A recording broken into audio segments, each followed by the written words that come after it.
കർത്താവിൻ്റെ തന്നെ തിരുനാമ വാഴ്ത്തുമാറാകട്ടെ. വിശുദ്ധിക്ക് വേണ്ടി, വേർപാടിന് വേണ്ടി ഒരുക്കപ്പെട്ടുകൊണ്ടിരിക്കുകയും ദൈവവചനത്തിൽ കൂടി ശുദ്ധീകരണം പ്രാപിച്ചുകൊണ്ടിരിക്കുന്ന എല്ലാ ദൈവദാസീദാസന്മാർക്കും ഒരിക്കൽ കൂടി കർത്താവ് യേശു ക്രിസ്തുവിൻ്റെ നാമത്തിൽ എൻ്റെ സ്നേഹവും വന്ദനവും ഞാൻ ഈ സമയത്ത് അറിയിക്കുകയാണ്.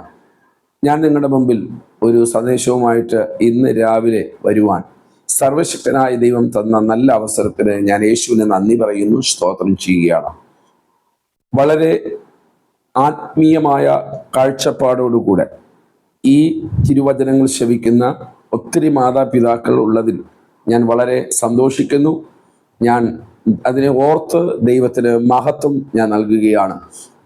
കാരണം തിരുവചനത്തിൻ്റെ മൂല്യങ്ങൾ നഷ്ടപ്പെടുത്തിക്കൊണ്ട് ഓടുന്ന ഒരു ഓട്ടക്കളത്തിലാണ് നമ്മുടെ ആത്മീയ ലോകം ആയിരിക്കുന്നത്. അതിൽ നിന്നും വ്യത്യസ്തമായി ഒത്തിരി ദൈവമക്കൾ തിരുവചനത്തിൻ്റെ ആഴമേറിയ ദൈവിക സത്യങ്ങൾ തിരിച്ചറിയാനും ഗ്രഹിക്കാനും അതിനെ ആരായുവാനും തെറ്റുകളെ തിരുത്തുവാനും ഒക്കെയും കാണിക്കുന്ന നല്ല മനസ്സിന് ഞാൻ സ്തോത്രം ചെയ്യുന്നു, ദൈവത്തിന് നന്ദി പറയുന്നു. ദൈവം നിങ്ങളെ ഒത്തിരി അനുഗ്രഹിക്കുമാറാകട്ടെ. എന്നാൽ ഇന്ന് ഞാൻ നിങ്ങളോട് സംസാരിക്കാൻ പോകുന്ന ഒരു വിഷയം, നിങ്ങൾ സർവ്വസാധാരണയായി കണ്ടുകൊണ്ടിരിക്കുന്നതും പല സഭകളിൽ ഇല്ലാത്തതും പല ദൈവദാസന്മാർ അതിനെ മൊത്ത വ്യാപാരികളെ പോലെ എടുത്തതും പല ദൈവദാസന്മാർക്ക് അത് അജ്ഞമായി കിടക്കുന്നതുമായ ഒരു ചെറിയ സന്ദേശം. പക്ഷേ അതിനെ നമ്മൾ വിവിധ തരത്തിൽ വിവിധ തട്ടുകളിലാണ് നമ്മൾ സാധാരണയായി കാണാറുള്ളത്. അതിന് കാരണക്കാരായിരിക്കുന്ന പലരും കാണുമായിരിക്കാം. എങ്കിലും ദൈവവചനത്തിന് ഒരു മാറ്റവും ഉണ്ടാകത്തില്ല എന്നും കൂടെ ഞാൻ ഈ സമയത്ത് ഓർമ്മിപ്പിക്കുകയാണ്. ഞാനിവിടെ പറയുന്ന സന്ദേശങ്ങളെല്ലാം എൻ്റെ വാക്കുകളേക്കാൾ ദൈവത്തിൻ്റെ വചനത്തിനകത്ത് ഉണ്ടോ എന്ന് നിങ്ങൾ ഗ്രഹിക്കുന്നവരായിരിക്കണം, ചിന്തിക്കുന്നവരായിരിക്കണം. ഞാൻ പറയുന്നത് പോലെ നിങ്ങൾ അത് ഏറ്റെടുക്കണം എന്ന് ഞാൻ ഒരിക്കലും പറയുന്നില്ല. പക്ഷെ ദൈവവചനത്തെ നമ്മൾ ഏറ്റെടുക്കണം. നമുക്ക് ആ ലെവലിൽ കടന്നു പോയാൽ നമ്മുടെ വിശുദ്ധീകരണത്തിൻ്റെ അടുത്തൊരു തലത്തിലേക്ക് പോകുവാൻ സർവശക്തനായ ദൈവം ഇടവരുത്തും. ചെറിയ വിഷയങ്ങളായിരിക്കാം ചിലപ്പോൾ നിത്യതയെ തടയപ്പെടുന്നത്. നമ്മൾ സകലതും വിട്ടിറങ്ങി വന്നവരാണല്ലോ. നമ്മുടെ ജാതീയ ആചാരങ്ങൾ, മതപരമായിട്ടുള്ള ചടങ്ങുകൾ, ഈ ലോകത്തിൻ്റെ പലതും നമ്മൾ വിട്ട് ഇറങ്ങി ദൈവസന്നിധി വന്നവരാണ്.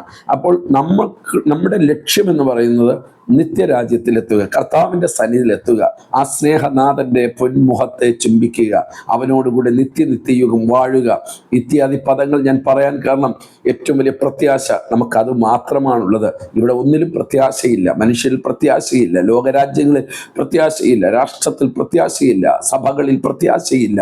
പക്ഷെ പ്രത്യാശയുള്ള ഒന്ന് മാത്രമേ ഉള്ളൂ, അത് നമ്മൾ എടുത്തിരിക്കുന്ന പുസ്തകത്തിൽ മാത്രമാണ്. ആ പുസ്തകത്തിൽ എഴുതിയിരിക്കുന്ന വചനപ്രകാരം ജീവിക്കുന്നവനെ ചേർക്കാൻ ദാണ്ടെ താമസിക്കാതെ യേശു വരാൻ പോകുകയാണ്. ദൈവം നിങ്ങളെ സമർത്ഥമായി അനുഗ്രഹിക്കുമാറാകട്ടെ. ഞാൻ ഇന്ന് നിങ്ങളോട് സംസാരിക്കാൻ ആഗ്രഹിക്കുന്ന വിഷയം ഭൂതശാന്തി എന്നൊരു വിഷയമാണ്. ഭൂതശാന്തി സർവ്വസാധാരണയായി ആദിമ സഭകളിൽ നിറഞ്ഞു നിന്നതും അനേകരുടെ ആത്മരക്ഷയ്ക്ക് ദൈവം ചിലരുടെ കയ്യിൽ, ചിലരുടെ അല്ല ദൈവദാസന്മാരുടെ കരങ്ങളിൽ, സഭകളിൽ വിശ്വാസ കുടുംബങ്ങൾ കൊടുത്തിരുന്ന ഒരു ചെറിയ ദൈവിക താലന്താണ് ഭൂതശാന്തി എന്ന് പറയുന്നത്. പക്ഷേ ഈ കാലഘട്ടങ്ങളിൽ ആ ഭൂതശാന്തിയെ സഭകൾ വിശ്വസിക്കുന്നില്ല, ദൈവദാസന്മാർ അംഗീകരിക്കുന്നില്ല. വിശ്വാസികൾക്ക് അത് മറ്റൊരു ലെവലിലാണ് അത് പലരും അതിനെ കാണുന്നത്. നിങ്ങൾ എങ്ങനെയാണ് ഈ ദൂതിനെ ഏറ്റെടുക്കുന്നതിനെ അറിയുന്നത്? പക്ഷെ ഞാൻ വചനത്തിൽ നിന്ന് നിങ്ങളെ ഓർമ്മിപ്പിക്കുമ്പോൾ നമുക്ക് തെറ്റിദ്ധരുത്താനും മടങ്ങി വരാനുള്ള ഒരവസരമാണ്. ഭൂതശാന്തി ചെയ്യുന്നവരോട് ഞാൻ പറയുന്നു, നിങ്ങൾ ഈ ദൂത് കേൾക്കുമ്പോൾ നിങ്ങളുടെ ആ ദൈവം തന്ന താലന്തിനോട് കുറച്ചും കൂടെ കൂറ് പുലർത്തി നമ്മുടെയൊക്കെ ലക്ഷ്യം ഒരാളെ നിത്യതയിലേക്ക് കൊണ്ടുവരിക എന്നുള്ളത് മാത്രമായിരിക്കണം എന്ന് ഞാൻ ആദ്യമായി അപേക്ഷിക്കുകയാണ്. ഞാൻ ഇതിനകത്ത് ഈ ശുശ്രൂഷയിൽ കൂടെ ദൈവഹിതമില്ലാതെ ചെയ്യുന്ന ചിലതിനെ ഞാൻ വെളിപ്പെടുത്തും. അതുകൊണ്ട് ദൈവം നിങ്ങൾക്ക് തന്ന അനുഗ്രഹിക്കപ്പെട്ട താലന്തിനെ കുഴിച്ചിടാനോ ദൈവദാസൻ ഇങ്ങനെ പ്രസംഗിച്ചു അതുകൊണ്ട് ഞങ്ങൾക്ക് ഇനി അത് ചെയ്യാൻ പാടില്ല എന്ന് പറഞ്ഞുകൊണ്ട് ഒരു ദൈവദാസനോ ദൈവദാസികരോ മാറിയിരിക്കരുത്. ദൈവം നിങ്ങൾക്ക് തന്ന താലന്ത് അത് ആത്മരക്ഷയ്ക്ക് വേണ്ടി അത് ഉതകണം എന്ന് വിശുദ്ധ വേദ പുസ്തകത്തിൽ കൂടെ ഞാൻ നിങ്ങളെ ഓർമ്മിപ്പിക്കുകയാണ്. ഹല്ലേലൂയ. ഞാൻ ഈ വീഡിയോ ഈ സന്ദേശം ചെയ്യാനുള്ള ഏറ്റവും വലിയ കാര്യം രണ്ട് കാര്യങ്ങളാണ്. ഞാനതിൽ ഒരു കാര്യം ആദ്യം ഞാൻ പറയാം. ഈ കേരളക്കരയിൽ അറിയപ്പെടുന്ന ഒരു ദൈവദാസൻ, പേരോ ഊരോ മിനിസ്റ്ററോ ഒന്നും എന്നോട് ചോദിക്കരുത്, ഞാൻ പറയത്തില്ല. പേഴ്സണലായിട്ട് എന്നോട് എനിക്ക് വിശ്വസിക്കാൻ കഴിവുള്ള, എനിക്ക് വിശ്വസിക്കാൻ പ്രാപ്തിയുള്ള ഒരാൾ എന്നോട് പറഞ്ഞതുകൊണ്ട് മാത്രമാണ്. എൻ്റെ ചർച്ചിൽ വരുന്ന ഒരു ബിലിവർ പറഞ്ഞൊരു വാക്കാണ്. അവർ മുസ്ലിം സമുദായത്തിൽ നിന്നും രക്ഷിക്കപ്പെട്ടു വന്ന സിസ്റ്റർ, കേരളക്കരയിൽ അറിയപ്പെടുന്ന, ഇന്ന് നിങ്ങൾ റോഡിൽ കൂടെ പോകുമ്പോൾ പല തലകളും പലയിടത്തും പുള്ളിയുടെ കാണുമായിരിക്കാം, ആ ഒരു ദൈവദാസൻ. ഞാൻ അദ്ദേഹത്തെ വിമർശിക്കുന്നില്ല, ചിലപ്പോൾ അദ്ദേഹത്തിന് കൊടുത്ത കാഴ്ചപ്പാട് അങ്ങനെ ആയിരിക്കാം. പക്ഷേ അതിനോട് എനിക്ക് തിരുവചനത്തോട് ഞാൻ മിങ്കിൾ ചെയ്തപ്പോൾ അതിനകത്ത് ഒരിക്കലും യോജിക്കാൻ പറ്റാതെ വന്നതുകൊണ്ടാണ് ഞാൻ ഈ വീഡിയോ ഇടുന്നത്. മാത്രമല്ല ആരും ചതിയിൽ അകപ്പെടാതിരിക്കാനും കൂടെയാണ് ഞാൻ ഈ സന്ദേശം പകരുന്നത്. അപ്പോൾ ഈ സിസ്റ്റർ ഒരു ഫോൺ കോൾ വന്നു, എടുത്തു. പുള്ളി തന്നെ ദൈവദാസൻ തന്നെ പരിചയപ്പെടുത്തി, ഞാൻ ഇന്നയാളാണ്. അപ്പോൾ ഈ സിസ്റ്റർക്ക് ഭയങ്കര സന്തോഷമായി. അവൾ ചോദിച്ചു, അമ്മയുടെ കയ്യിൽ കൊടുക്കുമെന്ന് ചോദിച്ചു. പക്ഷേ ലൗഡ് സ്പീക്കറാണ് അവർ ഇട്ടിരുന്നത്. അമ്മയുടെ കയ്യിൽ കൊടുത്തപ്പോൾ ആ ദൈവദാസൻ ആ അമ്മയോട് പറഞ്ഞൊരു വാക്കുണ്ട്, അതിൻ്റെ വളരെ വേദനിപ്പിക്കുവാനിടയായി. ഇനിയൊരു 10,000 രൂപയും കൂടെ തന്നാൽ അടുത്ത ആഴ്ച വരുമ്പോൾ ആ കെട്ടഴിച്ച് മാറ്റാം, ആ പിശാചിൻ്റെ പോരിൻ്റെ കെട്ടഴിക്കാം, ആൻറ്റി 10,000 രൂപയും കൊണ്ട് വരണം എന്ന് പറയുന്നൊരു വാക്ക് ആ സിസ്റ്റർ കേട്ടു. സിസ്റ്റർ അന്തം വിട്ടുപോയി. എന്നോട് പറഞ്ഞു, പാസ്റ്ററെ, ഇതാണ് ഇന്നയാള് പറഞ്ഞത്. ക്രൈസ്തവം. ഇതെൻ്റെ ഹൃദയത്തിനകത്ത് വല്ലാതെ ആഴത്തിൽ വേദനിപ്പിക്കുവാനിടയായി. ദൈവം കൊടുക്കുന്ന കഴിവുകൾ, ദൈവം കൊടുക്കുന്ന താലന്തുകൾ ബിസിനസ്സിനായി ഉപയോഗിക്കുന്ന ദൈവദാസന്മാരോട് ആദ്യമായി ഞാൻ പറയുന്നു, ഇതിനെല്ലാം ദൈവസന്നിധിയിൽ നമ്മൾ കണക്ക് കൊടുക്കേണ്ടി വരും. ഇന്ന് പലരിൽ നിന്നും പല രീതികളിൽ നമുക്ക് മേടിക്കാം.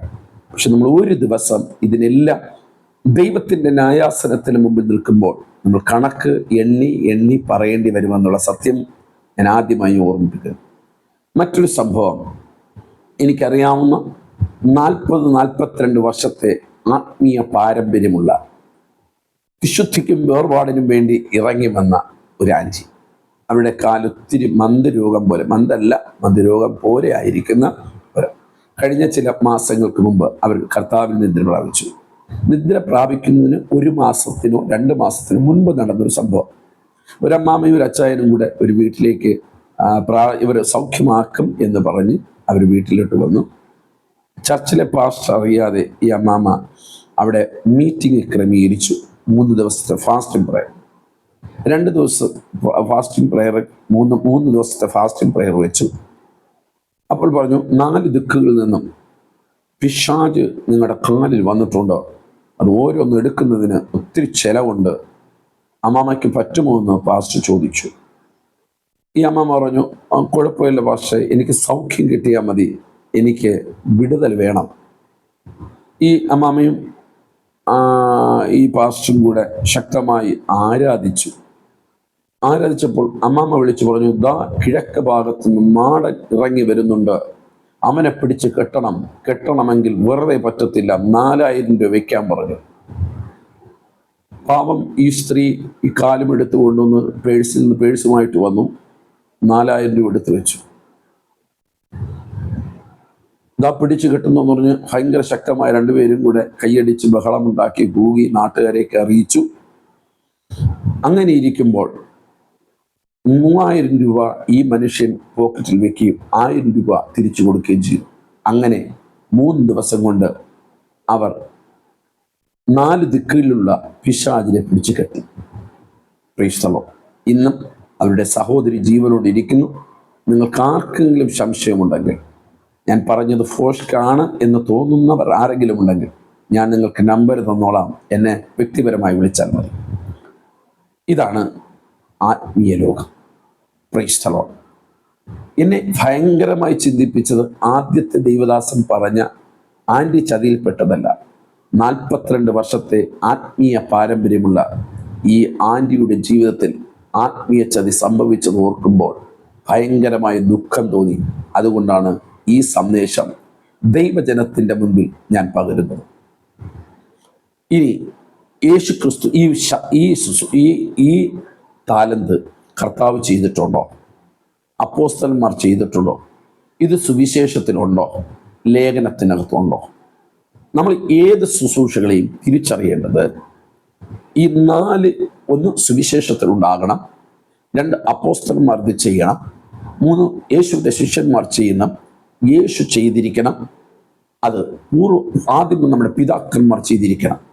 ആ ചെയ്യുക മാത്രമല്ല, ചെയ്യുന്നതിന് ഒരു വ്യവസ്ഥയുണ്ട്, അതും കൂടെ ഉണ്ടോ എന്ന് നമ്മൾ ഗഹനമായി ചിന്തിച്ചിട്ടല്ലാതെ ഒരു താലന്തിലും അല്ലെങ്കിൽ ഒരു ശുശ്രൂഷയിലും നമ്മൾ കൈ കൊടുക്കരുതെന്ന് ദൈവനാമത്തിൽ ആദ്യമായി ഞാൻ നിങ്ങൾ ഓർമ്മിപ്പിക്കുന്നത്.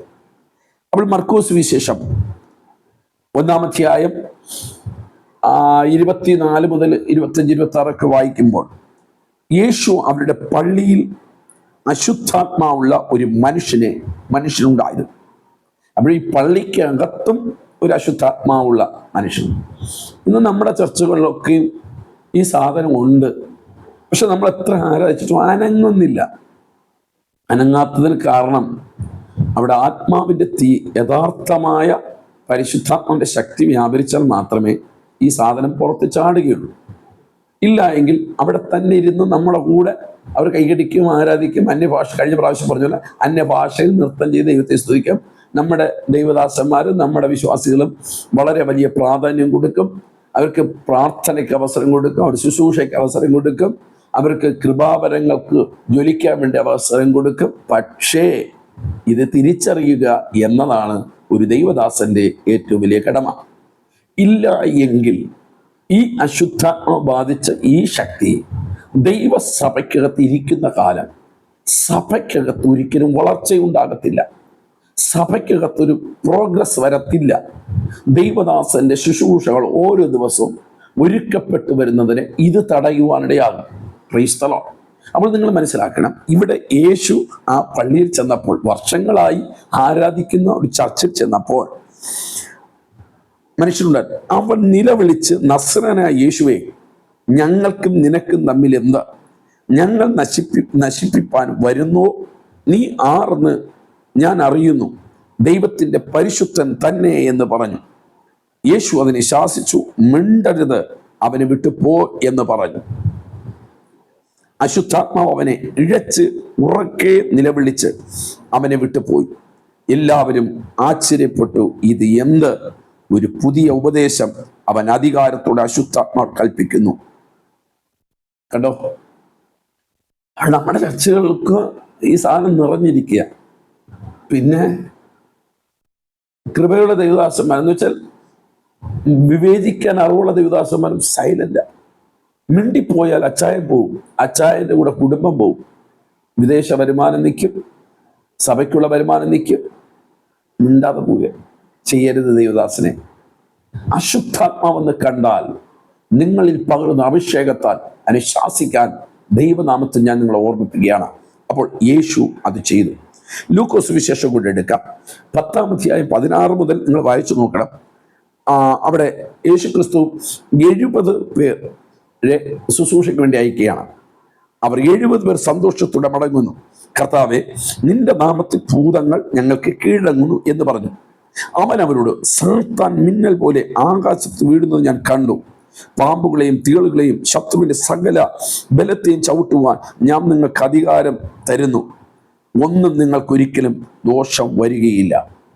അപ്പോൾ ദൈവം ശത്രുവിൻ്റെ ബലത്തെ കെടുത്താൻ തന്നിരിക്കുന്ന ഒരു അഭിഷേകം പാസ്റ്റർക്ക് മാത്രമല്ല, രക്ഷിക്കപ്പെട്ട് സ്നാനപ്പെട്ട് വിശുദ്ധിയിൽ പരിശുദ്ധാത്മാവിൽ ആരാധിക്കുന്ന ഏതൊരു മകന്റെ മേലും ഈ അധികാരം പകർന്നിരിക്കുകയാണ്. സ്തോത്രം.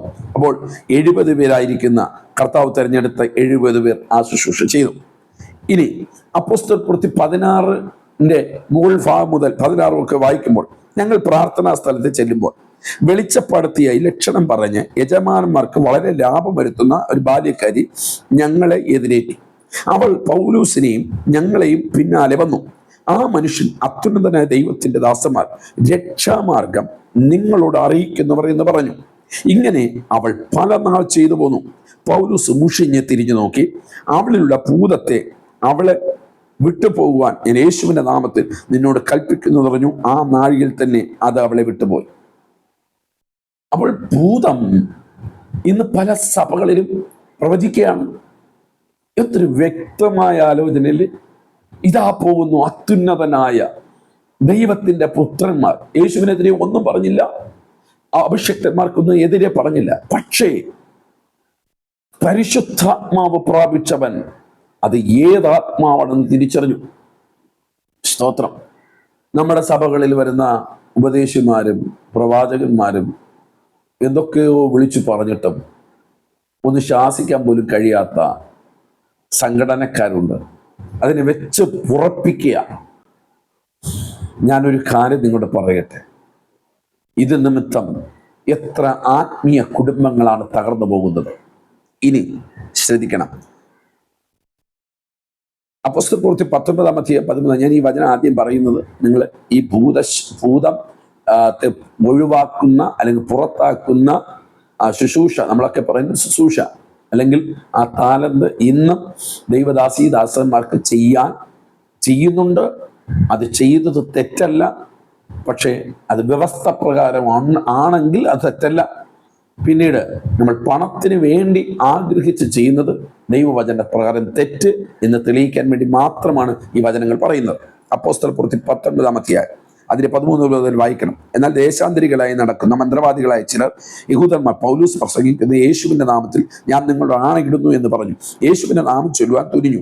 ഇങ്ങനെ ചെയ്തവർ മഹാപുരോഹിതനായ സ്കേവ എന്ന ഒരു യഹൂദന്റെ 7 പുത്രന്മാരായിരുന്നു.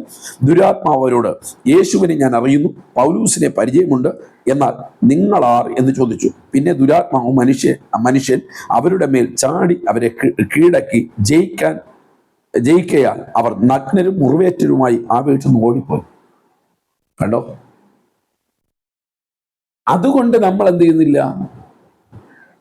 പിശാച് ഒരു വ്യക്തിയുടെ മേൽ ഇറങ്ങിയാലും ദൈവദാസന്മാർ അവിടെ ഈ പേടി നമ്മൾ എന്തിനാ പേടിക്കുന്നത്? പാമ്പുകളെയും തേളുകളെയും പിശാചിന്റെ സകല ബലത്തെയും ചവിട്ടുവാൻ ദൈവം നമുക്ക് അധികാരം തന്നിരിക്കുമ്പോൾ നമ്മൾ എന്തിനാ പേടിക്കുന്നത്? ഇനി ദാവീദ് ശൗലിന്റെ ദുരാത്മാവ് മാറ്റിയതായി പഴയ നിമിത്തത്തിൽ നമുക്ക് കാണാൻ സാധിക്കുന്നു. ഈ ദുരാത്മാവ് ബാധിക്കുന്ന ഒരു വ്യക്തിയുടെ ജീവിതത്തിലുള്ള ചില കാര്യങ്ങൾ ഇവിടെ പറഞ്ഞ് ഞാൻ ദൈവസ്ഥനെ ഇരിക്കാം. ഒന്ന്, അവരുടെ ജീവിതത്തിനകത്ത് എന്നും കലക്കമാണ്. സഭയ്ക്കകത്ത് കലക്കമുണ്ടോ? അതിനകത്ത് ഭൂതം ഉണ്ടോ? അതിന് യാതൊരു സംഘടനാപരമായിട്ടുള്ള ജാതീയമായ അതിനകത്തുണ്ടോ? ഭൂതമാണ് ഒരു വിഷയം. സഭയ്ക്കകത്ത് അടിയുണ്ടോ? പ്രശ്നം അതാണ്. പിന്നെ ശരിക്കും പറഞ്ഞാൽ വിശുദ്ധിയും വേർപാടും സഭയ്ക്കകത്തില്ലാതെ തോന്നിവാസം കാണിക്കുന്നു, അതിനകത്ത് ഭൂതമാണ്. അതിന് യാതൊരു വിധമാണ് തടസ്സം. അവൾ ചോദിച്ചു, ഉപദേശം അങ്ങനെയൊന്നും പറയരുത്. മാർക്കോസ് 5 എടുത്ത് വായിക്കുക. ഗദരദേശത്തിലെ ഭൂതഗ്രസ്തൻ, അവൻ തുണി കൊടുക്കുന്നില്ല, അവൻ്റെ ശരീരം സ്വന്തമായി മുറിവേൽപ്പിക്കുന്നു, അവൻ അലറിക്കിടന്ന് നിലവിളിക്കുന്നു, ആർക്കും അവനെ പിടിച്ച് കെട്ടാൻ പറ്റില്ല. സ്തോത്രം. എത്ര ഉപദേശിമാർ അല്ലെങ്കിൽ പല അച്ചായന്മാരെയും അമ്മാവന്മാരെയും പിടിച്ച് കെട്ടാൻ ശ്രമിക്കുന്നു പ്രാർത്ഥനയിൽ. അടങ്ങുന്നുണ്ടോ? അടങ്ങുന്നില്ല. കാരണം എന്തെന്ന് പറയുന്നത് ഭൂതമാണ്. നമ്മൾ ഈ ഭൂതങ്ങളെയാണ് അന്യഭാഷയ്ക്കും പ്രാർത്ഥനയ്ക്കും വേണ്ടി പ്രോത്സാഹിപ്പിക്കുന്നത്. ദൈവദാസന്മാർ പറയുന്നു, നമ്മുടെ ദൈവസഭ ഭൂതങ്ങളുടെ കേന്ദ്രമല്ല, പരിശുദ്ധാത്മാവിൻ്റെ ഒരുമിപ്പിക്കുന്ന, പരിശുദ്ധാത്മാവിനാൽ ഒരുമിക്കപ്പെടുന്ന ദൈവിക കേന്ദ്രങ്ങളാണ് ദൈവസഭ എന്ന് പറയുന്നത്. Price the Lord. ഇനി ഞാൻ എൻ്റെ വിഷയത്തിലോട്ട് ഒന്ന് കടന്നോട്ടെ. ഞാൻ നേരത്തെ പറഞ്ഞ 2 കാര്യങ്ങൾ, എന്തിനാണ് ഈ കൃപകൾ അല്ലെങ്കിൽ ശുശ്രൂഷകൾ അല്ലെങ്കിൽ താലന്തുകൾ ദൈവം നമുക്ക് ഇതൊക്കെ തന്നിരിക്കുന്നത്? പണം ഉണ്ടാക്കാൻ വേണ്ടിയാണോ? സമ്പത്ത് വർദ്ധിപ്പിക്കാൻ വേണ്ടിയാണോ? ഇല്ല. ഈ ശുശ്രൂഷ, ഭൂതശാന്തി എന്ന് പറയുന്ന നമ്മൾ വിളിക്കുന്ന ഈ ശുശ്രൂഷ അല്ലെങ്കിൽ മിനിസ്ട്രി, അങ്ങനെയൊന്നും വേദപുസ്തകത്തിനകത്തില്ല. ഇതൊരു താലന്താണ്. ദൈവം തന്നിരിക്കുന്ന ഒരു ആത്മാവിനെ നേടാൻ നമുക്ക് തന്നിരിക്കുന്ന ഒരു ദൈവം തന്ന താലന്താണ്. ഇത് നമ്മൾ പ്രയോജനപ്പെടുത്തണം. എങ്ങനെ പ്രയോജനപ്പെടുത്തണം? നമ്മുടെ വീട്ടിൻ്റെ അടുക്കൽ ഭയങ്കര കലക്കമാണ്. നിങ്ങൾ വീട്ടിലിരുന്ന് പ്രാർത്ഥിക്കുമ്പോൾ ആ കുടുംബത്തിനകത്ത് വ്യാപരിക്കുന്ന അശുദ്ധാത്മാവ് വിട്ടുമാറാൻ സാധ്യതയുണ്ട്. ആ ഒരു ശക്തി നിങ്ങൾ പ്രാപിക്കണം. നിങ്ങൾ വീട്ടിൻ്റെ അകത്ത് കയറുമ്പോൾ ആ വ്യക്തിയുടെ മേൽ വ്യാപരിക്കുന്ന ഇരുട്ടിൻ്റെ ശക്തി മാറണം. ഈ ചില ഭൂതങ്ങൾ ഒരു ശരീരത്തിലിരുന്നാൽ അങ്ങ് ചാടി ബഹളമൊന്നും ഉണ്ടാക്കുന്നില്ല, അങ്ങ് തുള്ളിച്ചാടയൊന്നുമില്ല. ചിലത് മുറുകെ പറ്റുന്ന പാപമായി തീരും. അത് ആത്മാവിൽ പ്രാർത്ഥിക്കുമ്പോൾ ആ കെട്ടടിഞ്ഞ് മാറുവാനിടയാകും. ചിലത് അവരുടെ ബോഡിക്കകത്ത് പ്രത്യക്ഷപ്പെടും, ബഹളമുണ്ടാക്കും. ചിലത് അലറി നിലവിളിച്ചുകൊണ്ട് ഓടിപ്പോവാനിടയാകും. Praise the Lord. ഇത് തെറ്റെന്ന് പറയുന്ന ദൈവദാസന്മാരുണ്ട്. ഇത് വെറുതെ എന്ന് പറയുന്ന സഭകളുണ്ട്. ഞാൻ അവരോട് തർക്കിക്കാനോ വാദിക്കാനോ ഒന്നും ഞാൻ പോകുന്നില്ല. നിങ്ങൾ തർക്കിച്ചോളി, നിങ്ങൾ വാദിച്ചോളി, എനിക്കതിൽ യാതൊരു വിധമാകുന്ന ബാധ്യതയില്ല. അത് നിങ്ങളും ദൈവമായി. കാരണം വചനം ശരിക്കും അറിവുള്ള വ്യക്തി ദൈവം തരുന്ന ഓരോ താലന്തിനും വില കൊടുത്തിരിക്കും. പക്ഷെ എനിക്കതൊന്നുമല്ല പറയുന്നത്. ശുശ്രൂഷ ഉള്ളവർ അത് ചെയ്തോളി. ആ താലന്ത് കിട്ടിയവർ നിങ്ങൾ വ്യാപാരം ചെയ്യണം. നോക്കണം, 5 കിട്ടിയവൻ 5 കൂടെ നേടി എന്നതിൻ്റെ അർത്ഥം ദൈവം നിങ്ങൾക്ക് ഇങ്ങനൊരു ഭൂതത്തെ പുറത്താക്കാനുള്ള ഒരു താലന്ത് നിങ്ങളുടെ കയ്യിൽ തന്നതിൻ്റെ പിന്നിൽ എന്തെന്നറിയണ്ടേ? യജമാനൻ പോയിരിക്കുകയാണ്. തിരിച്ചു വരുന്നതിന് മുമ്പ് ചിലരെയും കൂടെ യജമാനന്റെ കളപ്പുരയിൽ കൊണ്ടുവരാനുള്ള ബാധ്യത എൻ്റെയും നിങ്ങളുടേതാണ്.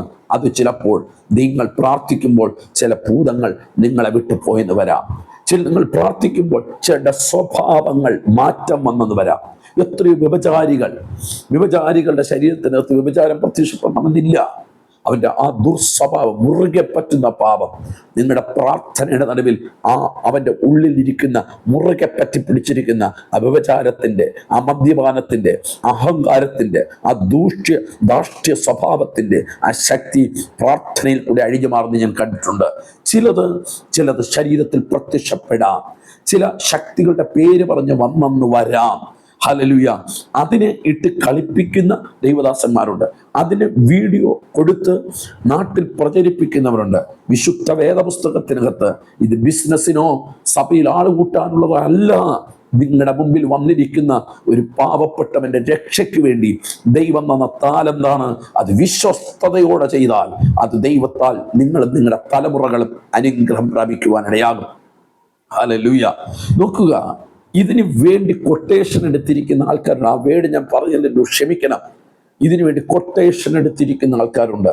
ഇതിനു വേണ്ടി മാത്രം ഇരിക്കുന്നവർ. അവർക്ക് അത് ടോക്കൺ എടുക്കണം. ടോക്കൺ എടുക്കുന്നതിന് 500 രൂപ കൊടുക്കണം. ടോക്കണിന്റെ തകത്ത് കയറുന്ന ഇന്നത്തെ ആത്മീയ ലോകത്തുള്ള കാര്യമാണ് പറയുന്നത്. ടോക്കൺ എടുക്കണമെങ്കിൽ 500 രൂപ കൊടുക്കണം. അവരൊരു ഡേറ്റ് പറയും, സമയം പറയും. ആ സമയത്തിന് ആളിനെ കൊണ്ടുവരണം. പ്രാർത്ഥിക്കും, ഒഴിപ്പിക്കും. പൈസ ഓഫീസിൽ കൊടുക്കണം. 10,000, 5,000 വാങ്ങുന്നവരുണ്ട്, 10,000 വാങ്ങുന്നവരുണ്ട്, 25,000 വാങ്ങുന്നവരുണ്ട്, സമ്മാനങ്ങൾ വാങ്ങുന്നവരുണ്ട്, വാഹനങ്ങൾ വാങ്ങുന്നവരുണ്ട്. വിദേശത്താണെങ്കിൽ ബ്രദറെ ഇന്നത് കൊണ്ടുവരണമെന്ന് പറയുന്നവരുണ്ട്. ഇന്ന് ആത്മലോകത്തുള്ള കാര്യമാണ് പറയുന്നത്. ഇത് തെറ്റാ. ഈ താലന്ത് ഇങ്ങനെ അല്ല ഉപയോഗിക്കേണ്ടത്. ഈ താലന്ത് ദൈവം രക്ഷയുടെ പാക്കറ്റിലെടുത്ത് ദൈവം തന്നിരിക്കുക. ഞാൻ രക്ഷിക്കപ്പെടുമ്പോൾ, ഞാൻ സ്നാനപ്പെടുമ്പോൾ, ഞാൻ പരിശുദ്ധാത്മാവിന്റെ വിശുദ്ധിയിൽ ആ പരിശുദ്ധാത്മ അഭിഷേകത്തിൽ വരുമ്പോൾ രോഗശാന്തി ദൈവം എനിക്ക്, ഞാൻ പ്രാർത്ഥിച്ചാൽ രോഗശാന്തി നടക്കും. വിശുദ്ധിയോട് പ്രാർത്ഥിച്ച ഭൂതം വിട്ടുപോകും. പ്രതിസന്ധികൾ അഴിഞ്ഞു മാറും, കെട്ടുകൾ അഴിഞ്ഞു മാറും. ചിലർ പറയും കെട്ടുണ്ടോ? എന്താ കെട്ട്? കെട്ടിനെ കുറിച്ച് പലതും പറയുന്നു. അത് ദൈവദാസൻ അത് ചെയ്യാത്തത് കൊണ്ട് അത് പറയാത്തത്. ഭൂതം പുറത്തു പോകാത്തത് കൊണ്ട് ഭൂതത്തിന് എതിരെ പറഞ്ഞുകൊണ്ടിരിക്കുക എന്ന് വെച്ചാൽ ഭൂതത്തോട് അനുകൂലിച്ച് പറയുന്നു. അതിനൊന്നും നമ്മൾ പരാതി പറയുന്ന ഒന്നുമല്ല. ചെയ്യുന്നവരോട് ഞാൻ പറയുന്നു, ഈ കൊട്ടേഷൻ പരിപാടി നിർത്തണം. ഞാൻ ഇതേ മാത്രമേ ചെയ്യൂ, ഇത് മാത്രമേ എൻ്റെ ദൈവം തന്നുള്ളൂ. അതുകൊണ്ട് രാവിലെ വന്ന് സ്വത്രം പറഞ്ഞുകൊണ്ട് ടോക്കൺ എടുത്തിരിക്കാൻ ഇരിക്കരുത്. അത് ദൈവത്തിൻ്റെ ന്യായവിധിക്ക് കാരണമായി തീരും. ഇതിൻ്റെ പേര് പറഞ്ഞു 1 രൂപ നീ വാങ്ങരുത്. അത് ദൈവവചന പ്രകാരം തെറ്റാണ്. ഹല്ലേലൂയ. എത്ര വമ്പനായിരുന്നാലും എത്ര കൊമ്പനായിരുന്നാലും ഈ ദൂത് നിന്റെ ചെവി കേൾക്കുന്നെങ്കിൽ ന്യായവിധി വരുന്നതിന് മുമ്പ് ദൈവസന്നിധി മുഴങ്കാൽ മടക്കണം. ഇങ്ങനെ കാണിച്ചതിൻ്റെ പേരിൽ എത്രയോ ആത്മാക്കളുടെ നിത്യരക്ഷ നഷ്ടപ്പെട്ടു. നിങ്ങൾ മനസ്സിലാക്കണം, എനിക്കറിയാവുന്നൊരു ദൈവദാസൻ ചിലർ ഭൂതം മാറ്റാൻ ചൂരൽ കൊണ്ടടിക്കും. എൻ്റെ കണ്ണാലെ ഞാൻ കണ്ടിട്ടുള്ളതാണ്. ചൂരൽ കൊണ്ട് തല്ലി ശരീരം മുഴുവനും പൊട്ടുവാനിടയായി. ഭൂതത്തെ മാറ്റുന്നത് ഇങ്ങനെയൊന്നും മാറ്റാനല്ല. ചിലർ 10 ബൈബിൾ തലയിൽ ചുമന്നുകൊണ്ട് വയ്ക്കാൻ പറയും, ചിലർ മുട്ടിന്മേൽ ഇരുത്തും. ഇതൊന്നും ഭൂതശാന്തിയുടെ ഇത് ശുശ്രൂഷ അല്ലെങ്കിൽ ഈ താലന്തിൻ്റെ അകത്തുള്ളതല്ല. യേശുവിൻ്റെ നാമത്തിൽ ഉപവസിച്ച് പ്രാർത്ഥിച്ച് വിശുദ്ധ വേദം ഉപവാസത്താലും പ്രാർത്ഥനയാലും അല്ലാതെ ഈ ജാതി നമ്മളെ വിട്ട് മാറിപ്പോയില്ലെന്ന് വിശുദ്ധ വേദം പറയുന്നു. അങ്ങനെയാണെങ്കിൽ ഈ താലന്ത് ഉപയോഗിക്കുന്നവരോട് ഞാൻ പറയുന്നു, ഇതൊക്കെ പിശാചിൻ്റെ കളപ്പുരയിൽ ചെയ്യുന്ന കാര്യങ്ങളാണ്. നോക്കണം, ഈ ചൂരൽ കൊണ്ട് അടിക്കുന്ന എവിടെയാണ്? അമ്പലത്തിലാണ്. 4 വേദക്കാരുടെ ഇടയിലാണ് അത് ചെയ്യുന്നത്. ഈ മുഴങ്കാൽ മടക്കി വിചാരണ ഇരുത്തി മണിക്കൂറുകൾ ഇരുത്തിയാൽ അവരാ ചെയ്യുന്നത്. ഇതെല്ലാം ദൈവവചനപ്രകാരം തെറ്റായിട്ടുള്ളതാണ്. സ്തോത്രം, ഹല്ലേലൂയ. അതുകൊണ്ട് ഞാൻ നിങ്ങളോട് പറയുന്നു, നമ്മൾ ചെയ്യുന്ന താലന്ത് ദൈവം തന്നിരിക്കുന്ന പരിശുദ്ധാത്മാവെന്ന പൊരുത്തം പ്രാപിക്കുമ്പോൾ അതിനകത്തുള്ള പാക്കേജാണ് രോഗശാന്തി. അത് സ്പെഷ്യലിസ്റ്റ് ഇല്ല. നിങ്ങൾ പ്രാർത്ഥിച്ചാലും രോഗം മാറും. പക്ഷേ വിശുദ്ധിയോടെ നിന്ന് നിങ്ങൾ പ്രാർത്ഥിക്കണം. പരിശുദ്ധാത്മാവിന് കീഴ്പ്പെട്ട് വചനപ്രകാരം പ്രാർത്ഥിക്കണം. ചില വിഷയങ്ങൾ സഭയിലെ മൂപ്പന്മാരെ വിളിക്കേണ്ട ചില വിഷയങ്ങളുണ്ട്. ചില വിഷയങ്ങൾ പാപം ഏറ്റു പറഞ്ഞ് പ്രാർത്ഥിക്കേണ്ടതുണ്ട്. അതിന് ദൈവമാക്കിയിരിക്കുന്ന അഭിഷക്തദാസന്മാരുണ്ട്.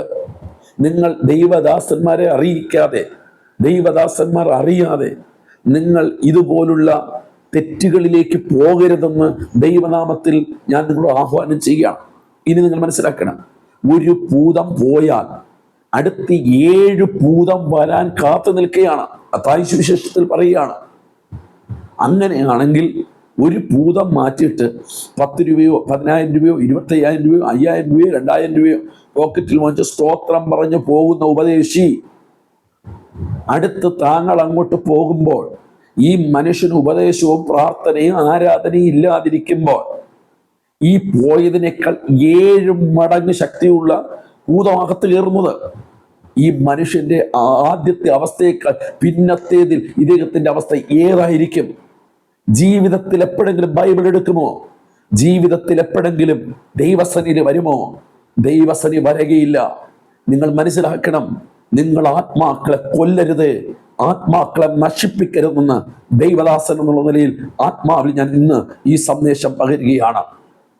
Price the Lord. ഇപ്പോൾ കൊട്ടേഷൻ പിടിച്ചിരിക്കുന്നവർ എന്നെ തെറി പറയുമെന്ന് എനിക്കറിയാം. ചിലരൊക്കെ കൊട്ടേഷൻ പിടിച്ചിട്ടുണ്ട്, ഞങ്ങൾ ഭൂതശാന്തി ശുശ്രൂഷകരാണ്.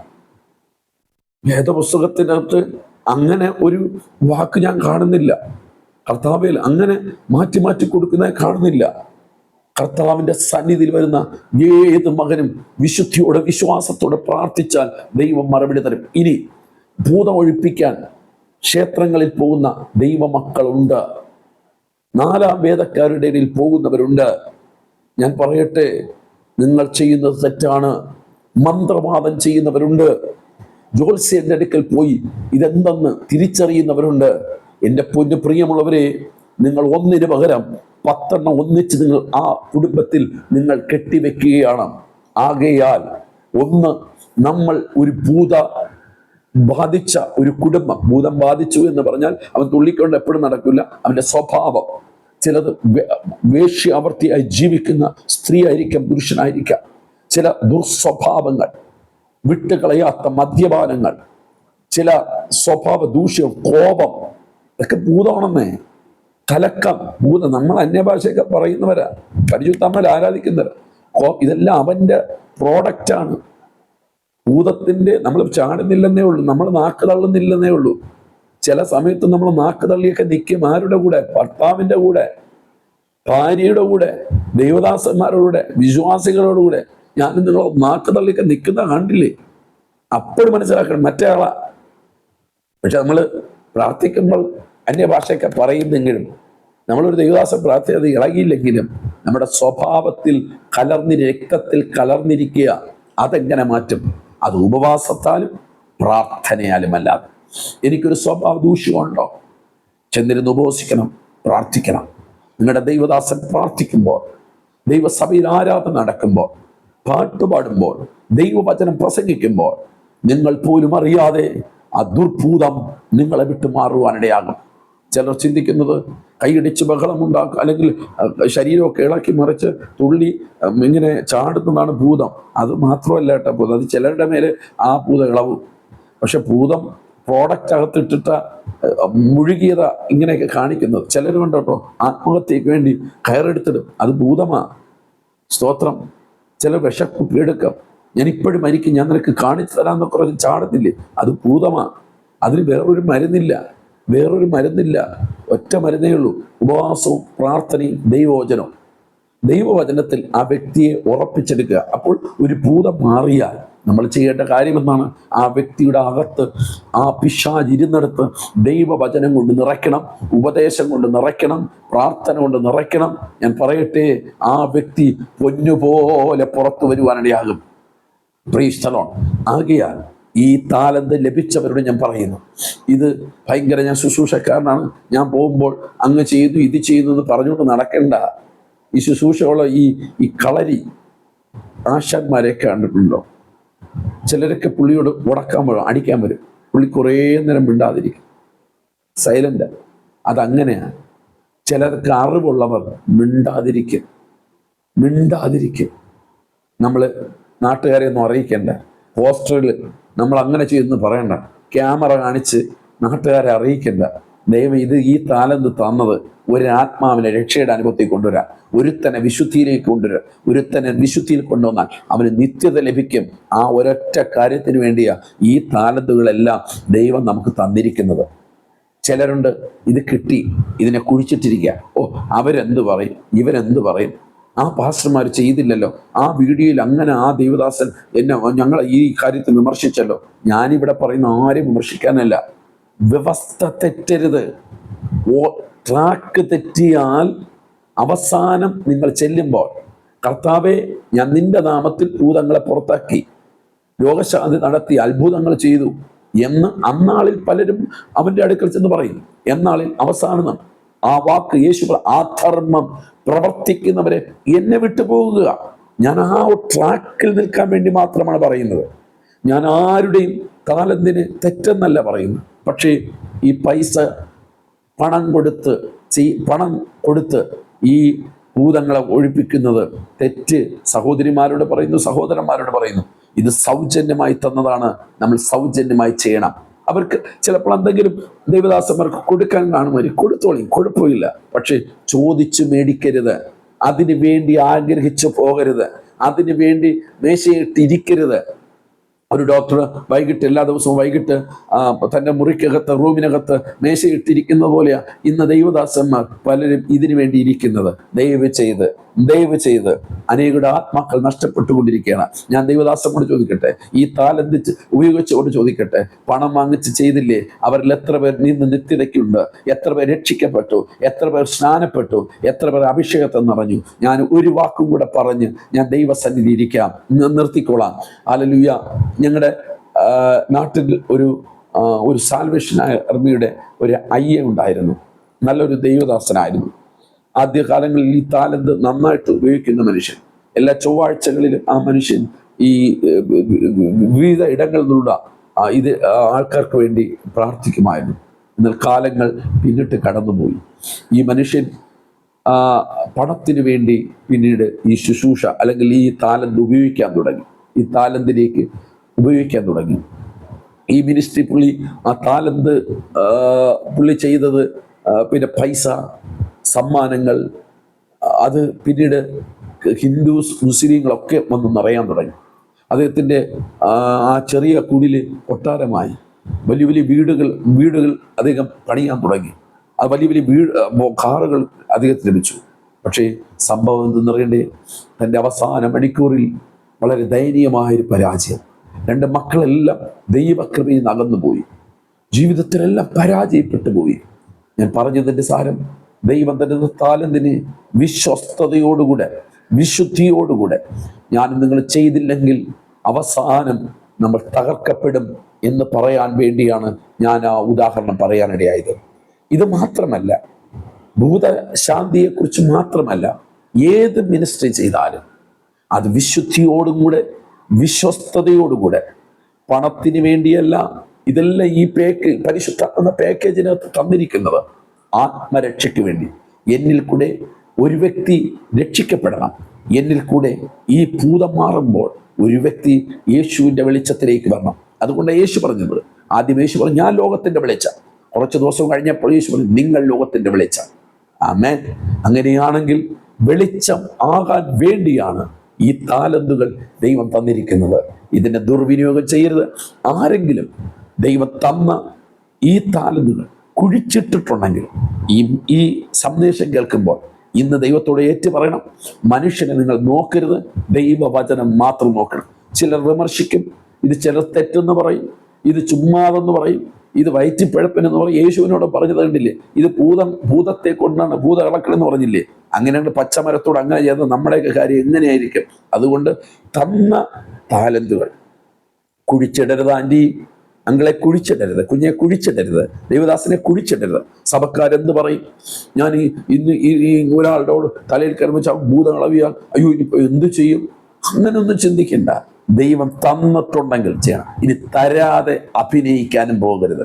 അപ്പോഴാണ് തരാതെ, ദൈവം പറയാതെ ഒരുത്തൻ്റെ മേൽ കൈവച്ച് കഴിഞ്ഞാൽ തുണി പോലും വലിച്ചൂരി നഗ്നനായി ഓടിച്ചെന്ന് നമ്മൾ വചനം വായിച്ചു ചിലപ്പോൾ അതും സംഭവിക്കും. അതുകൊണ്ട് ഇത് വളരെ തീക്കളിയാണ് ദൈവസന്നിധി എന്ന് പറയുന്നത്. തീക്കകത്താണ് നമ്മൾ നിൽക്കുന്നത്. ഹല്ലേലൂയ. പരിശുദ്ധാത്മാവിന്റെ തീക്കകത്ത് നിൽക്കുമ്പോൾ ആ പാക്കേജിനകത്ത് ദൈവം തന്നിരിക്കുന്ന താലന്തുകളെ അല്ലെങ്കിൽ ശുശ്രൂഷകളെ വിശ്വസ്തയോടുകൂടെ വിശുദ്ധിയോടുകൂടെ നിർമ്മലതയോടുകൂടെ ഒരാത്മരക്ഷയ്ക്ക് വേണ്ടി ആത്മദാഹത്തോടുകൂടെ നമ്മൾ ദൈവസന്നിധിയിലേക്ക് നിൽക്കാൻ കഴിയുമെങ്കിൽ ഈ തലമുറയിൽ ദൈവം നിങ്ങളെ അനുഗ്രഹിക്കുവാനിടയാകും. അതുകൊണ്ട് ഈ ശാന്തി ചെയ്യുന്നവരോട്, ഭൂതത്തെ ഇറക്കുന്നവരോട് ഞാൻ പറയുന്നു, നിങ്ങൾ പണത്തിന് വേണ്ടി ചെയ്യരുത്. നിങ്ങൾ പണത്തിന് വേണ്ടി ചെയ്താൽ നിങ്ങൾ പൈസ വാങ്ങും. അവർക്ക് അപ്പോൾ തൽക്കാല വിടുതൽ, 2-3 മാസത്തെ വിടുതൽ. പക്ഷേ അവരെ തിരിച്ചു നോക്കുമ്പോൾ ഒന്ന് പോയതിന് പകരമായി 7 ശക്തന്മാർ അവനെ വേട്ടയാടും. അവൻ പണ്ടത്തേക്കാൾ പിന്നത്തേതിൽ വല്ലാത്ത അവസ്ഥയിൽ അവൻ ഒരിക്കലും യേശുവിൻ്റെ അടുക്കൽ വരാൻ പറ്റാത്ത രീതി പിശാച് കൊണ്ടുപോകും. അതുകൊണ്ട് നിങ്ങൾ ആ ഒരു താലന്ത് നിങ്ങൾ ആ മനുഷ്യന്റെ മേൽ വയ്ക്കുമ്പോൾ അല്ലെങ്കിൽ ആ ശുശ്രൂഷ ചെയ്യുമ്പോൾ ചെയ്യേണ്ട കാര്യം ആ മനുഷ്യനെ ഉപദേശിക്കണം. ആ മനുഷ്യന് ദൈവത്തിൻ്റെ വചനമകത്തേക്ക് ഇറക്കണം. ഉപദേശങ്ങൾ പറഞ്ഞു കൊടുക്കണം, വിശുദ്ധി പറഞ്ഞു കൊടുക്കണം, വേർപാട് പറഞ്ഞു കൊടുക്കണം. ആ വേർപാടിലും വിശുദ്ധിയിലും പ്രാർത്ഥനയിലും ആ മനുഷ്യൻ വളർന്നു വരുമ്പോൾ പിന്നീട് ആ മനുഷ്യന്റെ മേൽ ഒരു ശക്തിക്കും കടന്നു വരാൻ കഴിയില്ല. ഇനി ഒരു ദൈവവൈതന്റെ ജീവിതത്തിൽ എങ്ങനെയാണ് ഈ പിശാച് അകത്ത് കയറുന്നത്? ഒന്ന്, പാപം. ഒരു മനുഷ്യൻ രഹസ്യമായോ പരസ്യമായോ ഒരുവൻ പാപം ചെയ്താൽ അവൻ്റെ ഉള്ളിൽ ഈ പിശാച് കയറും. 2, അവൻ വിഗ്രഹാരാധിയായി തീർന്നാൽ പിശാച് കയറും. 3, ജ്യോത്സ്യൻ, മന്ത്രവാദം, കൈനോട്ടക്കൻ, തത്ത, ചീട്ട് ഇങ്ങനെയുള്ള കാര്യങ്ങളുടെ പിറകിൽ ആരെങ്കിലും പോയാൽ ആ പിശാച് അകത്ത് വന്ന് കയറും. ഹല്ലേലൂയ. 4, ആരാധനകളെ മുടക്കി, പ്രാർത്ഥനകളെ മുടക്കി, വിശുദ്ധിയിൽ നിന്നും അകന്നു പോയാൽ, വേർപാട് കുഴപ്പമില്ലെന്ന് പറഞ്ഞാൽ പിശാച് അകത്ത് കയറാൻ സാധ്യതയുണ്ട്. ആകയാൽ ഇന്ന് വിശുദ്ധന്മാരായി ജീവിക്കുന്നവർ തങ്ങളുടെ വിശുദ്ധിയെ അധികമായി വർദ്ധിപ്പിക്കുക. നമ്മൾ ചതിയിൽ വീഴരുത്. പൈസ കൊടുത്തല്ല ഈ ശുശ്രൂഷ ചെയ്യുന്നത്, പൈസ കൊടുത്തല്ല ഈ ശുശ്രൂഷ വാങ്ങേണ്ടത്. മുഴങ്കാൽ മടക്കി ആത്മാർത്ഥതയോടുകൂടെ നിങ്ങൾ പ്രാർത്ഥിക്കുക. ചിലപ്പോൾ ഈ താലന്ത് പലർക്കും ചിലപ്പോൾ കിട്ടിയെന്ന് വരില്ല. കിട്ടാൻ വേണ്ടി നിങ്ങൾ പ്രാർത്ഥിക്കണം. ദൈവത്തോട് പറയുന്നു, കർത്താവേ എനിക്ക് ഈ ശുശ്രൂഷ ചെയ്യണം. ചിലരും കൂടെ ഇനി ചില പൈശാചിക കെട്ടുകളിലായിരിക്കുന്നവരെ അഴിച്ചു കൊണ്ടുവന്ന് എൻ്റെ കർത്താവിലേക്ക് എനിക്ക് കൊണ്ടുവരണം. എൻ്റെ ദൈവസഭയോട് ചേർക്കണം. നിത്യതയുടെ വെളിപ്പാട് അവർക്ക് പറഞ്ഞു കൊടുക്കുവാൻ കർത്താവിനെ സഹായിക്കണമെന്ന് നിങ്ങൾ പ്രാർത്ഥിപ്പിൻ. ദൈവം നിങ്ങളെ അനുഗ്രഹിക്കുമാറാകട്ടെ. ഒരിക്കൽ കൂടി പറയുന്നു, ഈ ശുശ്രൂഷ ചെയ്യുന്നവർ കൊട്ടേഷൻ എടുക്കരുത്. നിങ്ങൾ രോഗശാന്തിയും ചെയ്യണം. കാരണം എന്തെന്ന് ചോദിച്ചാൽ, നിങ്ങൾ ഇത് മാറ്റുമ്പോൾ രോഗി സൗഖ്യമാകും. യേശുവിന്റെ വചനം, മൂകനും ചെകിടനുമായ മനുഷ്യൻ രക്തസ്രാവക്കാരിയായ സ്ത്രീ, ഇതെല്ലാം തെളിവായിട്ട് കിടക്കുകയാണ്. ചില രോഗങ്ങൾ ഭൂതങ്ങളാൽ വരുന്നതാണ്, പൈശാചികൻ കൊണ്ടിടുന്നതാണ്. ചില മാരകരമായ രോഗങ്ങൾ പിശാച് കൊണ്ടിടുന്നതാണ്. ചില തീര മദ്യപാനികൾ പൈശാചികൻ കൊണ്ടിടുന്നതാണ്. നമ്മൾ ആ മനുഷ്യന് അഹങ്കാരി എന്നൊക്കെ പറയുമ്പോൾ, പക്ഷെ നിങ്ങൾ മനസ്സിലാക്കണം, അതിൽ നിന്നൊരു മോചനത്തിന് വേണ്ടി ഉപവാസവും പ്രാർത്ഥനയും ദൈവത്തിന്റെ വചനവും, ഇതിനല്ലാതെ മറ്റൊന്നിനും കഴിയില്ല. യേശു ചെയ്തത് അങ്ങനെയാണ്, അപ്പോസ്തലന്മാർ ചെയ്തത് അങ്ങനെയാണ്, സുവിശേഷങ്ങളിലും ലേഖനഭാഗങ്ങളിൽ നമ്മളെ പഠിപ്പിക്കുന്നത് അങ്ങനെയാണ്. എങ്കിൽ ധൈര്യമായി ഈ വേല മുമ്പിലോട്ട് പോകാൻ ദൈവം ഇടയാക്കട്ടെ എന്ന് പ്രാർത്ഥിച്ചുകൊണ്ട് വാക്കുകൾക്ക് ഉൾപ്പെടുന്നു. ദൈവം നിങ്ങളെ സഹായിക്കുമാറാകട്ടെ. ഒരു നിമിഷം പ്രാർത്ഥിക്കാം. കർത്താവെ, അറിയായ്മയുടെ കാലങ്ങൾ ഞങ്ങൾക്കുണ്ട്. പലപ്പോഴും ഞങ്ങളുടെ ഈ താലന്തുകൾ തരുമ്പോൾ ഞങ്ങൾ അവിശ്വസ്തദാസന്മാരായിട്ടുണ്ട്. വിശ്വസ്തത ചെയ്യാൻ ഞങ്ങൾക്ക് പലപ്പോഴും കഴിഞ്ഞിട്ടില്ല. ഞങ്ങളോട് ക്ഷമിക്കണം കർത്താവ്. എന്നാൽ ഈ സന്ദേശം മുഖേന ഒരു വ്യക്തിയെങ്കിലും ട്രാക്കിലേക്ക്, ദൈവവചനമാകുന്ന ട്രാക്കിലേക്ക് കയറുവാൻ ദൈവാത്മാവ് ഇടവരുത്തണം കർത്താവ്. 2 കർത്താവ്, ഈ താലന്തുകൾ ഉള്ളവർ ആരെങ്കിലും കുഴിച്ചിട്ടിട്ടുണ്ടെങ്കിൽ ഇന്ന് ദൈവസന്നിധിയിൽ കരഞ്ഞ് പ്രാർത്ഥിക്കാൻ ദൈവം ഇടവരുത്തണം. 3 കർത്താവ്, ആരുടെയെങ്കിലും ശരീരങ്ങളുടെ മേൽ ഈ പ്രാർത്ഥിച്ചു കൊണ്ടിരിക്കുമ്പോൾ ഏതെങ്കിലും ദുർഭൂതങ്ങൾ ഉണ്ടെങ്കിൽ യേശുവിന്റെ നാമത്തിൽ അത് അഴിഞ്ഞു മാറുവാൻ ഒരു ദൈവദാസൻ എന്നുള്ള നിലയിൽ ഞാൻ അനുശാസിക്കുന്നു കർത്താവേ. കർത്താവേ, വിട്ടുമാറാത്ത കർത്താവെ പാവങ്ങൾ, വിട്ടുമാറാത്ത രോഗങ്ങൾ, വിട്ടുമാറാത്ത പിശാച് കൊണ്ടിട്ടിരിക്കുന്ന ശക്തികളെ യേശുവിന്റെ നാമത്തിൽ ഇപ്പോൾ വിട്ടുപോകട്ടെ കർത്താവെ. ആ രോഗശാന്തികൾ നടക്കട്ടെ, ആ ഭൂതങ്ങൾ അഴിഞ്ഞു മാറട്ടെ, ആ കോപത്തിന്റെ ആത്മ മാറട്ടെ, ആ ശാഠ്യത്തിന്റെ ആത്മ മാറട്ടെ, കുടുംബജീവിതത്തിലെ കലക്കങ്ങൾ വിട്ടുമാറട്ടെ, വീട്ടിനകത്ത് വന്ന് കയറുവാൻ പറ്റാത്ത അവസ്ഥകൾ വിട്ടുമാറട്ടെ കർത്താവെ.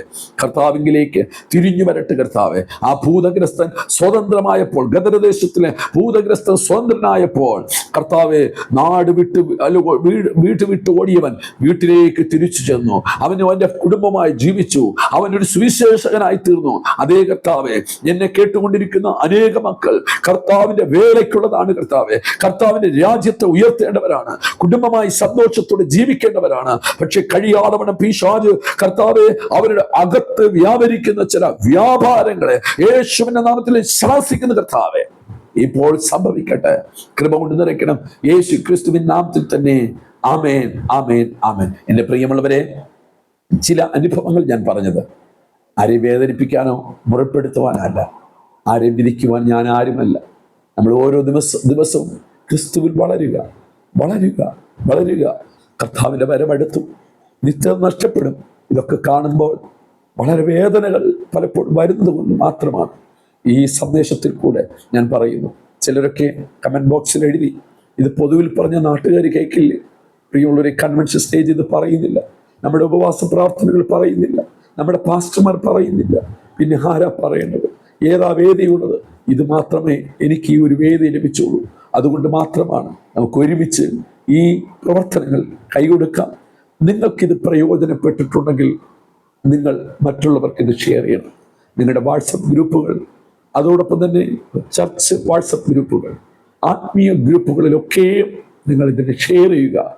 നമുക്ക് ഈ പ്രവർത്തനങ്ങളെ ഒരാളെങ്കിലും നിത്യതയ്ക്ക് വരാൻ ഇത് കാരണമാകട്ടെ എന്ന് പറഞ്ഞുകൊണ്ട് എൻ്റെ വാക്കുകൾക്ക് വിരാമം കുറിക്കുന്നു.